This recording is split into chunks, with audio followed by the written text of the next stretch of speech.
Hello guys, ഇന്ന് നമുക്ക് കിച്ചിക്ക് ലഞ്ചിന് എന്താ കൊടുക്കുന്നതെന്നാണ് നോക്കുന്നത്. അതിനൊരു ചുട്ടുപപ്പടവും പിന്നെ ഒരു സ്പെഷ്യൽ ചമ്മന്തിയും അതെന്താണെന്ന് നമുക്ക് നോക്കാട്ടെ. അതിനായി നമുക്ക് വെളുത്തുള്ളി വേണം. ഒരു 4-5 അല്ലി വെളുത്തുള്ളി, ഒരു 3-4 കഷ്ണം ഇഞ്ചി. എന്നിട്ട് നമുക്ക് ആവശ്യമുള്ള വെജിറ്റബിൾസ്, ഞാൻ ഉരുളക്കിഴങ്ങ് എടുത്തേക്കണേ, ഒരു കുഞ്ഞു ഉരുളക്കിഴങ്ങും പിന്നെ കുറച്ച് ക്യാരറ്റും. വേറെ വെജിറ്റബിൾസ് വേണമെന്നുണ്ടെങ്കിൽ നിങ്ങൾക്ക് ആഡ് ചെയ്യാം കേട്ടോ, ഇഷ്ടം പോലെ ആഡ് ചെയ്യാം, കുട്ടികൾക്ക് ഇഷ്ടത്തിനനുസരിച്ച് നമുക്ക് ആഡ് ചെയ്യാം. പിന്നെ നമുക്ക് വേണ്ടത് ഇതേ ചിക്കനാണ് കേട്ടോ. ഒരു 4-5 കഷ്ണം ചിക്കൻ നമുക്ക് വേണം. ബോൺസ് ഇല്ലാത്തതായാലും കുഴപ്പമില്ല, ബോൺസ് ഉള്ളതായാലും കുഴപ്പമില്ല. നന്നായിട്ട് കഴുകി വെച്ചിട്ടുള്ള ചിക്കനാട്ടോ. ഇത് നമുക്ക് എന്താ വേണ്ടതെന്ന് വെച്ചാൽ കുക്കറിലേക്ക് നമുക്ക് നെയ്യോ അല്ലെങ്കിൽ ഡാൽഡയോ അല്ലെങ്കിൽ വെളിച്ചെണ്ണയിൽ നമുക്ക് ഉണ്ടാക്കാവുന്നതാണ്. ഞാനിവിടെ കുറച്ച് നെയ്യ് ഇട്ടിട്ടുണ്ട്.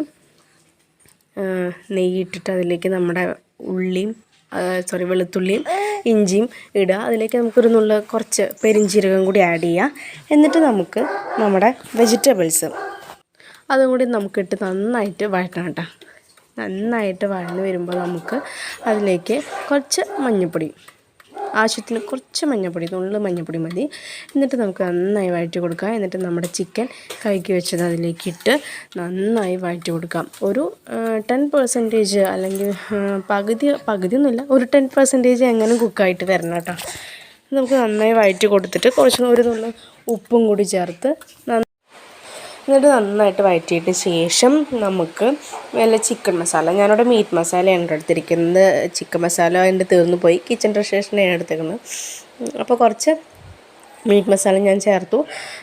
ചിക്കൻ മസാല ഇടാട്ടോ, ഏതാണെങ്കിലും ഇടാം. നന്നായിട്ട് വഴറ്റി ശേഷം നമുക്കതിലേക്ക് വെള്ളം ഒഴിക്കണം കേട്ടോ. പാകത്തിന് കുറച്ച് വെള്ളം മതി. നമുക്കിത് മിക്സിയിലിട്ട് അരയ്ക്കാനുള്ളതല്ല, ഒരുപാട് വെള്ളം ആവശ്യമില്ല.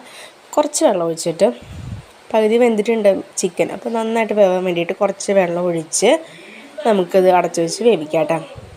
ഒരു 4-5 വിസിൽ വരെ നമുക്കിത് വേവിച്ചെടുക്കണം. ചിക്കൻ നന്നായിട്ട് വേവണം. അങ്ങനെ നമുക്ക് നന്നായിട്ട് വേവിച്ചെടുത്തതിന് ശേഷം നമുക്കെല്ലാം കൂടിയിട്ട് അതൊന്ന് മിക്സിയിലിട്ട് അരച്ചെടുക്കാവുന്നതാണ് കേട്ടോ. നിങ്ങൾക്ക് കുട്ടികളുടെ അനുസരിച്ചൊക്കെ കേട്ടോ. എൻ്റെ മോൻ ചിക്കൻ കടിച്ച് അവ വായിൽ വയ്ക്കുകയുള്ളൂ, അവർ തുപ്പൂല്ല ഇറക്കൂല്ല, അങ്ങനത്തെ അവസ്ഥയാണ്. അതുകൊണ്ടാണ് ഞാനിങ്ങനെ മിക്സിയിലിട്ട് അരച്ച് കൊടുക്കുന്നത്. അല്ലാത്തതാണെങ്കിൽ നന്നായിട്ട് കൈ കൊണ്ടൊന്ന് ഉടച്ച് എല്ലാം കൂടി ഒന്ന് മിക്സാക്കി കൊടുത്താലും മതി കേട്ടോ ചോറിൻ്റെ ഒപ്പം. പിന്നെ അവന് ചുട്ട പപ്പടം ഇഷ്ടമായത് കൊണ്ട് അപ്പോൾ അതിൻ്റെ കൂടെ ഒരു ഭംഗി അതുകൂടി ഞാൻ ചെയ്തു, ചുട്ട പപ്പടം. അപ്പോൾ 2 കൂടിയിട്ട് കൊടുത്തു. നല്ല ടേസ്റ്റാണ് കേട്ടോ, കുട്ടികൾ നന്നായി കഴിക്കും. ഒന്ന് ട്രൈ ചെയ്ത് നോക്കൂ.